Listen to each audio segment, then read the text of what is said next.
Hello everyone, स्वागत करती हूँ आप सभी का आपके अपने यूट्यूब चैनल पर। देखिए, आप सभी जानती हैं कि मैं हिंदी शिक्षण विधियाँ कंप्लीट करवा रही हूँ। सेकंड ग्रेड के सिलेबस पर आधारित हमारी शिक्षण विधियाँ चल रही हैं, लेकिन ये न केवल सेकंड ग्रेड बल्कि ऑल टीचिंग एग्जाम्स के लिए वेरी वेरी वेरी इंपॉर्टेंट है। तो आज मैं जो शिक्षण विधि लेकर आई हूँ वो है सूत्र विधि। कौन सी विधि? सूत्र विधि के बारे में बात करेंगे आज हम लोग, और बड़े अच्छे से बड़े इत्मीनान के साथ में पढ़ेंगे। कॉपी पेन लेकर आप ज़रूर बैठ जाइएगा। जो भी आपको लगता है नोट करने के लायक वो आप नोट कीजिए। और ये वैसे हैंड रिटन नोट्स आपके सामने अवेलेबल हैं, आप इन्हें देखिए, वीडियो को पॉज कीजिए और नोट्स को साफ सुथरे अक्षरों से बनाइए। ठीक है, चलिए शुरुआत कर लेते हैं सूत्र विधि के बारे में। देखिए, सूत्र विधि व्याकरण शिक्षण की प्राचीन विधि मानी जाती है। जो ये सूत्र विधि है ये व्याकरण को पढ़ाने के लिए एक प्राचीन विधि मानी जाती है, यानी कि पुरानी विधि मानी जाती है सूत्र विधि। ठीक है, इतनी बात क्लियर है। अच्छा, प्रश्न कैसे बन जाएगा कि व्याकरण शिक्षण की प्राचीन विधि कौन सी है? व्याकरण शिक्षण की प्राचीन विधि कौन सी है? तो आंसर क्या हो जाएगा? हमारा जो उत्तर होगा वो होगा सूत्र विधि। ठीक है, यह विधि पाणिनि के नाम से भी जानी जाती है। इसका जो अन्य नाम है वो है पाणिनि। ठीक है, इस नाम से भी ये जानी जाती है, यानी कि कहो सूत्र विधि या अन्य नाम आ जाएगा इसका पाणिनि। ठीक है, अध्यापक पहले सूत्र लिखते हैं। क्या करेंगे? सूत्र लिखेंगे, तभी तो सूत्र विधि नाम है। और सूत्र के माध्यम से नियम की स्थापना की जाती है। पहले तो सूत्र लिखेंगे अध्यापक, उसके बाद में सूत्र के माध्यम से नियम की स्थापना की जाएगी सूत्र विधि में। अच्छा, आगे बात कर लेते हैं। नियम बनाने के बाद उदाहरणों द्वारा परीक्षण किया जाता है। जब नियमों का गठन हो गया है उसके बाद में उदाहरण की तरफ जा रहे हैं, यानी कि पहले तो बना दिए नियम और उसके बाद जा रहे हैं उदाहरण की तरफ। तो थोड़ा थोड़ा याद कीजिए फिर किस विधि से मेल खा रही है ये विधि। थोड़ा सा दिमाग पर जोर दीजिए। नियम से उदाहरण की तरफ, नियम से उदाहरण यानी कि निगमन विधि। याद आया कुछ? चलिए, आगे होगा नियम से उदाहरण की तरफ जा रही है, यानी कि निगमन विधि पर आधारित है। निगमन विधि का ये व्यापक रूप है, इतनी बात याद रखना। और निगमन विधि से ये निकल कर आई है सूत्र विधि। ठीक है, निगमन विधि से दो विधियां निकलती है, एक है सूत्र विधि, दूसरी है पाठ्य पुस्तक विधि। पाठ्य पुस्तक विधि को सुग्गा विधि भी कहा जाता है। क्या कहा जाता है? सुग्गा विधि या तोता विधि भी उसको कहा जाता है, पाठ्य पुस्तक विधि को। ठीक है, तो निगमन से निकलती है दो विधियां, पहली है सूत्र और दूसरी है पाठ्य पुस्तक या सुग्गा विधि या तोता विधि। ठीक है, तोता के नाम से, सुग्गा मतलब सुग्गा का अर्थ होता है तोता, तो तोता विधि कोई ऐसा कुछ नाम नहीं है, लेकिन सुग्गा विधि नाम है। ठीक है, और सुग्गा का अर्थ होता है तोता।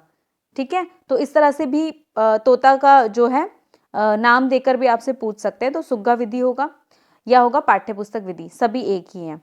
तो नियम बनाने के बाद उदाहरणों द्वारा परीक्षण किया जाता है। पहले तो नियम गठित किए, उसके बाद में उदाहरणों पर ये पहुंचते हैं। इस विधि का प्रयोग मुख्यतः संस्कृत में किया जाता है। देखिए, पहली लाइन मैं आपको दिखाई देती हूँ। बोला गया है ये सबसे प्राचीन विधि है। अब प्राचीन विधि है तो मान लो क्या, आपको पता ही होगा कि प्राचीन है यानी कि पुरानी है, यानी कि संस्कृत से रिलेटेड हो गई। फिर तो ये इसका संबंध ज्यादा संस्कृत से हो गया, तो ये संस्कृत शिक्षण विधि में ज्यादा उपयोगी होती है सूत्र विधि। ठीक है, संस्कृत में क्या होगी? ज्यादा उपयोगी होगी ये।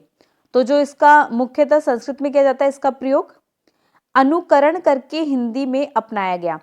पहली बात, मूल रूप से संस्कृत में उपयोगी है, फिर इसका अनुकरण करके इसको हिंदी में भी अपनाया गया सूत्र विधि को।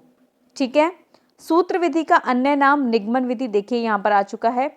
निगमन विधि माना जाता है यह दोनों विधि नियम से उदाहरण की ओर चलती है। क्यों निगमन विधि का व्यापक रूप मान रहे हैं?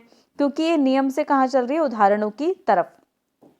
अच्छा, देखिए मैंने प्लेलिस्ट बनाई हुई है हिंदी शिक्षण विधि की, आप उसे ज़रूर देखिएगा। एक आपकी सुविधा के अनुसार एक ही जगह मैंने उसको सारी जो वीडियोस बनी हुई एक ही जगह पर है, तो आप ज़रूर विजिट कीजिए, हर एक वीडियो को देखिए, क्योंकि लगभग 20, 21, 22 के अराउंड मैं करा चुकी हूँ। लगभग 3 विधियाँ हमारी और रहती है, उसके बाद हमारी पूरी 25 विधियाँ कंप्लीट हो जाएगी, तो आपका एक पोर्शन कंप्लीट हो जाएगा। देखिए, सेकंड ग्रेड की जो भर्ती है वो अब आने वाली है, तो इंतज़ार मत कीजिए कि कब आएगी, जब आएगी तब पढ़ूंगा या पढ़ूंगी, नहीं, फिर तो ये बेवकूफ़ी है कि जब विज्ञप्ति आएगी तब मैं एक्टिव हो जाऊंगी। नहीं, आप पहले से पढ़ना शुरू कीजिए। एक पोर्शन हमारा कंप्लीट हो गया है, उसके बाद में मैं आपको, अभी सरप्राइज़ है, मैं बाद में बताऊंगी मैं आपको और क्या कराने वाली हूँ, तो जुड़े रहिए, प्लेलिस्ट पर ज़रूर विजिट कीजिएगा। आगे देखिए, सूत्रों की व्याख्या करके नियम बनाए जाते हैं। सूत्रों की व्याख्या करके क्या बताए गए हैं? नियम बताए गए हैं।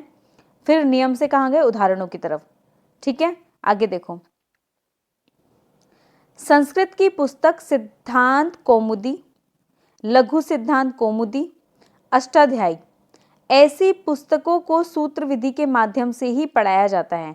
ऐसी विधियों को किसके माध्यम से पढ़ाया जाएगा? सूत्र विधि के माध्यम से पढ़ाया जाएगा। संस्कृत की हैं ये तीनों पुस्तकें, सिद्धांत कौमुदी, इस तरह के प्रश्न बन सकते हैं, लघु सिद्धांत कौमुदी, अष्टाध्यायी, ऐसी पुस्तकों को कौन सी विधि के माध्यम से पढ़ाया जाता है? सूत्र विधि। ये ना केवल सिर्फ एक वाक्य है, यहाँ से प्रश्न उठेंगे, आप माने या ना माने, या तो आप ट्राई कर लीजिए, जब सेकंड ग्रेड या फिर कोई भी अन्य एग्जाम होगा उसमें अगर प्रश्न बनेंगे, आप प्लीज़ ट्राई कीजिए, अगर आपको भरोसा नहीं हो पा रहा है तो। ठीक है, तो ये सिर्फ और सिर्फ वाक्य नहीं है, ये पूरे के पूरे आपके प्रश्न मैं लेकर आ रही हूँ। ठीक है, आप इसको उतारिए, अच्छे से नोट करिए, अच्छे से इसको याद भी कीजिए। हिंदी व्याकरण जैसे संधि, समास, उपसर्ग, प्रत्यय इत्यादि प्रकरणों को सूत्र शैली में बांधकर उदाहरणों से स्पष्ट किया जाता है। संधि के उदाहरण होते हैं ना, इन सभी के क्या होते हैं? उदाहरण होते हैं। इनको क्या हुआ? उदाहरणों से स्पष्ट किया जाता है। इनके सबको नियम होते हैं, सूत्र होते हैं, उनको उदाहरणों के माध्यम से स्पष्ट किया जाता है। मैं संपूर्ण हिंदी व्याकरण भी करा चुकी हूँ, उसकी भी पूरी प्लेलिस्ट बनी हुई है, तो आप वो भी जाकर देखिए। संधि, समास, उपसर्ग, प्रत्यय, संज्ञा, विशेषण, हर एक टॉपिक करवा चुके हैं बड़े बेहतरीन तरीके से। ठीक है, प्लेलिस्ट बनी हुई है, आप विजिट जरूर कीजिएगा। प्राचीन काल में गुरुकुल पद्धति के अंतर्गत इस विधि का प्रयोग किया जाता है। देखिए, प्राचीन काल में गुरुकुल पद्धति होती थी, ठीक है, उसके अंतर्गत इस विधि का प्रयोग किया जाता था, सूत्र विधि का। इतनी बात क्लियर है? चलिए, ये तो आप रिलेट कर पाएंगे, जैसे आप समझने लग जाएंगे तो आप रिलेट भी कर पाएंगे इनको। अब इनके कुछ गुण और दोष भी देख लेते हैं। इस विधि के प्रयोग करने पर व्याकरण संक्षिप्त हो जाता है। व्याकरण कैसा हो गया? संक्षिप्त हो जाता है सूत्र विधि का प्रयोग करने पर। अच्छा, इस विधि के प्रयोग से पाठ्यक्रम समय पर पूरा हो जाता है। जो हमारा पूरा सिलेबस होता है, पाठ्यक्रम होता है, वो समय से पूरा हो जाएगा सूत्र विधि के कारण। नियम से गए उदाहरणों की तरफ। ठीक है, तो हाँ जी, इतनी बात आप लोग याद रखिएगा। अब हम बात कर लेते हैं इनके दोष की तरफ। दोष क्या क्या हो सकते हैं? जब गुण है तो दोष भी साथ में आ जाएंगे। दोष, समस्त विषय वस्तु को सूत्र शैली में नहीं बांधा जा सकता। मतलब ऐसा नहीं कि हर एक सिलेबस को, हर एक टॉपिक को सूत्र शैली में बांध कर पढ़ाया जा सके, नहीं, पॉसिबल नहीं है। कुछ सब्जेक्ट्स, कुछ विषय, कुछ टॉपिक्स ऐसे होते हैं जहाँ पर नियम की कोई ज़रूरत ही नहीं है ना, कोई ज़रूरत ही नहीं है, तो हर एक विषय वस्तु को नहीं पढ़ा सकते हैं सूत्र शैली के माध्यम से। तो ये तो हुआ इसकी लिमिटेशंस। ठीक है, क्या हुई इसकी लिमिटेशंस? दोष हो गए। भावनात्मक शिक्षण नहीं होता है। इसमें कैसा होगा? भावनात्मक शिक्षण बिल्कुल भी नहीं होगा, क्योंकि इसमें तो व्याकरण की बात की गई है। कल ही या परसों मैंने बात की थी, जहाँ पर व्याकरण आता है तो वो विषय कैसा हो जाता है? बौद्धिक विषय हो जाता है, बुद्धि का विषय हो जाता है। और जहाँ पर साहित्य आ जाता है वो विषय कैसा हो जाता है? वो भावनात्मक विषय हो जाता है। ठीक है, वो भावनात्मक शिक्षण हो जाता है। तो यहाँ पे भावनात्मक शिक्षण नहीं होगा, क्योंकि यहाँ पे व्याकरण की बात है, यहाँ नियम की बात है। ठीक है, नियम में बंधा हुआ है, ये व्याकरण में बंधा हुआ है। इतनी बात क्लियर है ना? इतनी बात क्लियर है? आगे चलते हैं। प्राप्त ज्ञान रटाया जाता है, रट्टू तोते की तरह इसको रटाया जाएगा इस सूत्र विधि में। नियम है, नियम दे दिए, नियम लिखवा दिए, बोर्ड पर लिखवा दिए, कॉपी में कॉपी कर लो उसको, उसके बाद में उसको रटते रहो, है ना, उसको रटते रहो और अपने क्वेश्चंस को सॉल्व करते रहो। अपने नियम से फिर उदाहरण की तरफ जाओ। व्याख्या के नियम में क्या कर दिया? गठित कर दिया। तो ये कैसा हो गया, ये तो रटन प्रक्रिया हो गई, ये तो रटने वाली सूत्र विधि हो गई है। तो रटने वाली है इसलिए ये मनोवैज्ञानिक भी नहीं है, तो ये अमनोवैज्ञानिक हो गई। रिलेट कर पा रहे हैं? जब रटने की बात आ गई है, जब याद करने की बात आ गई है, तब कैसी हो गई? अमनोवैज्ञानिक। समझ की बात आती है तो ये मनोवैज्ञानिक हो जाती। प्राप्त ज्ञान स्थायी नहीं होता। जब रटने पर बल दिया जा रहा है तो ज्ञान स्थायी कैसे होगा? तो जो ज्ञान है वो स्थायी नहीं होता है क्योंकि रटने पर बल दिया गया है ना। नियम को क्या किया गया? सूत्रों को क्या किया गया? रटाया गया है ना। तो ये कैसा हो गया? ये हो गया स्थायी नहीं होगा, यानी कि जो दिमाग में है वो अच्छे तरीके से स्थायी नहीं होगा, समय के अनुसार धुंधला भी हो जाएगा। यह विधि अमनोवैज्ञानिक है। रटने पर दे रही है, स्थायी नहीं है, तो ऑब्वियस सी बात है कि ये कैसी होगी? अमनोवैज्ञानिक हो जाएगी। प्राथमिक स्तर के लिए अनुपयोगी होगी। ये जो विधि है ना, ये प्राथमिक स्तर वाले जो बालक हैं उनके लिए होगी अनुपयोगी। तो किन के लिए उपयोगी है? ये है उच्च स्तर वाले विद्यार्थियों के लिए तो उपयोगी हो गई, क्योंकि वो रट सकते हैं, वो रट सकते हैं, उनको बार बार अगर बोला जाएगा तो वो उस चीज़ को कर भी सकते हैं। प्राथमिक स्तर वाले की जो बौद्धिक क्षमता है वो उतनी शार्प या उतनी क्लियर नहीं होती है। उच्च स्तर वाले रटते हैं, सूत्र दिए जाते हैं उनको, नियम दिए जाते हैं उनको, मैथमेटिक्स, साइंस, हिंदी के संधि, उपसर्ग, प्रत्यय, इनमें क्या दिए जाएंगे? सूत्र, नियम दिए जाएंगे। तो ये प्राथमिक स्तर के लिए क्या हो गई है? अनुपयोगी हो गई है। और उच्च स्तर उच्च माध्यमिक स्तर वालों के लिए तो ये उपयोगी हो गई है। ठीक है। विद्यार्थियों में नीरसता का भाव आ जाता है जब बार बार रटने वाली बात की गई है कि रटो, सूत्र रटने हैं, नियम रटने हैं, इनके अनुसार हमें आगे पढ़ना है, इनके अनुसार हमें सॉल्व करने हैं, क्वेश्चन सॉल्व करने हैं। तो क्या होगा? रटने वाली प्रक्रिया हो गई। तब क्या होगा? नीरसता आ जाएगी। क्या आ जाएगा? नीरसता का भाव आ जाएगा। तो विद्यार्थियों में नीरसता का भाव इसमें बना रहता है। बेसिकली ये मूल भाषा संस्कृत की है, ये संस्कृत शिक्षण विधियों में आती है ये, और हिंदी में भी इसको अपना लिया गया था। याद रखना, विधि ये जो है ये इम्पॉर्टेंट है। हमारी विधि यहीं पर समाप्त होती है, सूत्र विधि। कल मैं एक नई विधि के साथ में आऊँगी, और 3 विधि रह गई है हमारी। मैं आपको 3 विधि कौन कौन सी रह गई है? देखिए, सारी विधियाँ हमारी ऑलमोस्ट कंप्लीट ही हो गई है, सारी विधियाँ हमारी ऑलमोस्ट कंप्लीट ही हो गई है।